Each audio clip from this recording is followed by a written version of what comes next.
உன்னை பார்த்தா பரிதாபமா இருக்கு. எந்த ஊருக்கு போகணும்? மதுராந்தகத்துக்கு. விடிஞ்சாதான் பஸ். வா வீட்டுக்கு போலாம். பாய் கண்ணாயிரம். கண்ணாயிரம் பாய்.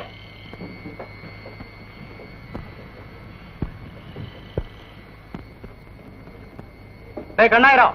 அண்ணா இவன் தான் நம்ம கண்டக்டர். கரெக்டர் மாதிரி சொல்றியே, இதை தூக்குறனே அப்பவே தெரியல கண்டக்டர்னு. அதாரு சொல்ல மாட்டேன்றியே. அது இருக்கட்டும். இருக்கு போதா இங்க ஏறுமா வண்டியில ஏறு. சொல்றத கேள்டா. நம்ம கண்டக்டர் கோவிந்தன் கிட்ட சொல்லி நாளை காலையில முதல் பஸ்ஸுக்கு மதுராந்தகத்துக்கு ஒரு டிக்கெட் போட சொல்லி இந்த பொண்ணுக்கு. நான் காலையில தான் வருவேன். மறந்துடாதீங்கண்ணா. அண்ணாவா? அப்படித்தான் கூப்பிடுவாங்க. நம்ம தப்பு. சாயங்காலம் 7 அடிச்சா போதும், படுத்துங்கிட்டா எல்லாம் இப்படித்தான்.